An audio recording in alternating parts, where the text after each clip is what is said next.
So, you want to move to Colombia? Well, first of all, I'd suggest visiting Colombia first. It's a beautiful country, as you can see in the background here. Currently in Bogota, Colombia. This would be my third week here in Colombia. First week we stayed in the financial district. The second week we drove from Bogota to Medellin, and then came back through the coffee region, and then came back to this part of Bogota, which is another part of the financial district, but it's the northern part. Very beautiful, quite different. This area seems more, it's cleaner in a sense. It's not as busy. Couple first notices, the financial district, and we're talking about around 67th Street area. It's incredible. They have the streets separated where you have cars, and then in the middle of the street they have a section where pedestrians can walk or bicycle or jog and whatnot. And but here they don't seem to have that. However, the housing, we walked through the area there, is a lot nice, seemed to be a lot nicer, but it's more geared to homes than the financial district. Of course, financial district is financial. Here you probably have to walk a little bit further to find places to eat or shop. The financial district, the southern, more south from here, you could just walk and there's stuff everywhere. You could just find things to eat, no matter where you go. Here, like I said, you have to walk a little bit further. But back to the story. So you want to move to Bogota, or you want to move to Colombia. First, visit here. You can find housing fairly cheap. The place we're staying here, you could probably pay maybe $350 for 8 weeks. And so if you book for a month or 28 days or more, you can get discounts.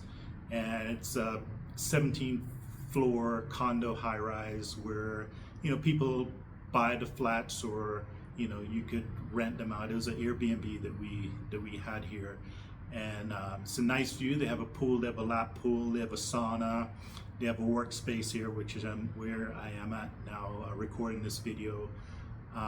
Security, so it's fairly nice.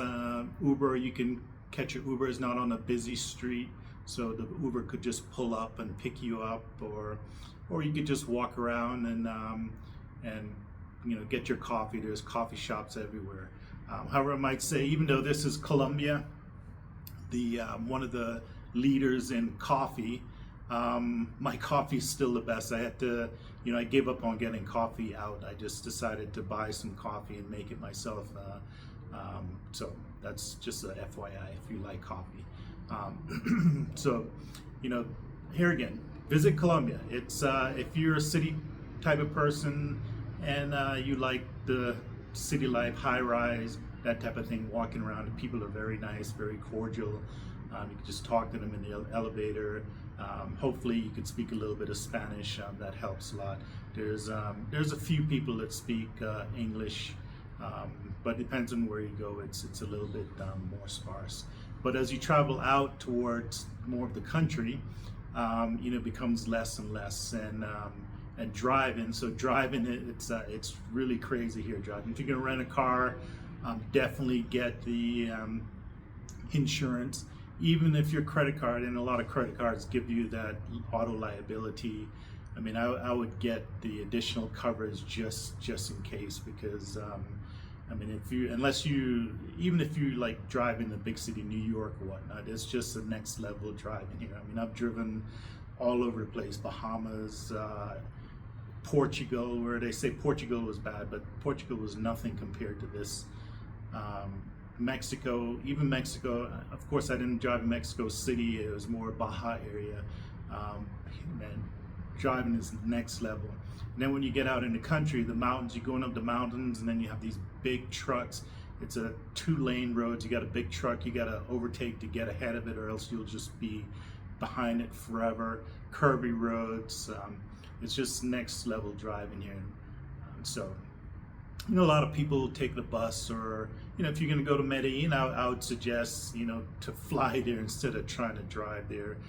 The tolls, or you probably spend more in tolls than you spend on the flight. But unless you want the experience of driving through and seeing the countryside, which is a beautiful countryside, a lot of mountains, then definitely drive it. But hotels, another thing too. So one of the things we found as we were driving, this is not the States for sure. We'd drive, if we were driving in the States, we'd go from one place to the next. Once we get into town, decide we want to stay there, tired to drive, we just find a hotel. And 9 out of 10, the hotel is halfway decent, 4-star, 5-star, 3-star, it's a pretty decent hotel. Here, my suggestion is don't book that hotel on Booking or whatever until you go and visit it, because we ended up in Rio Negro, and it was dark, and I would suggest not driving at night either. Dark, rainy. We decided this is where we need to stay. Let's go get a hotel. We looked up, found some hotels, and it's a good thing we didn't book it. We decided to drive by there to check it out first, and come to find out these hotels are down dirt roads in the mountain area where it was just not safe to drive down there in the middle of the night to try and find this place. We eventually found a place in Airbnb that was fairly decent. So suggestion, drive by the hotel before you book the hotel, just to make sure that it's to your standards. A lot of hotels here, they don't have air conditions in them either. It's relatively cool here. Even the condo, the place we're staying at now, doesn't have air conditioning, but it's a cool temperature, so you don't really need it. You just open the window, or even if you don't open the window, it stays pretty cool at night. Doesn't really get hot here at all. So perfect temperature for that matter. But to live here, it's a different story. If you move out further the country, Bogota, Medellin is a nice area, Bogota is a nice area. You start getting in the countryside, it's a little different world out there. And you really need to come here, visit, drive through, check it out before you decide to move here and live. So housing, like I said, housing can be fairly inexpensive. Here again, the place we're at, it's just an efficiency. My wife and I, we're there. We're not here for long term, so it'll do the job. But if you're looking for a long term family, you gotta make sure that you could live together in efficiency type. They have bigger places, obviously will cost more, but if we were to figure it out here, it probably costs us maybe $1,500 just on rent. For that, food wise, to be honest with you, I think the food, if you go to the grocery store or the restaurants, it's probably about the same as the States, price wise, if you were to decide to eat out every day. So we went to the grocery store, we bought stuff to make breakfast and lunch and dinner, cook up a little something, so it makes it a lot less expensive for us here. But all in all, like I said, Bogota, Colombia, beautiful place. The food, in my opinion, they need to add a little bit more spices to spice it up some. The food is not that great. Tamales, we really found is really good here. One of the best things that we've had so far. Fruits are pretty good. Went to the fruit market. A lot of variety of fruits and vegetables. So if you like that kind of stuff, there's definitely a lot of opportunity here for that. And even on the streets, people selling fruits on the streets. It's not too expensive either. So you want to move to Bogota, or you want to move to Colombia, definitely come here first.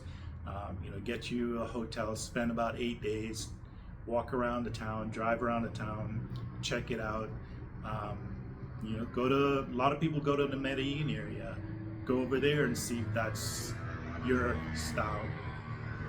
Or if you want to stay to Bogota, definitely consider staying more in the bigger city than on the outskirts of town, where life is just totally different there. So that's our update for this week. Like I said, this is going on our 3rd week here. We love it. We've probably seen just about every site that there is to see now. Now it's time to just relax a bit and slow down some and just take it easy. Take the retirement life like what it says. Just go slow.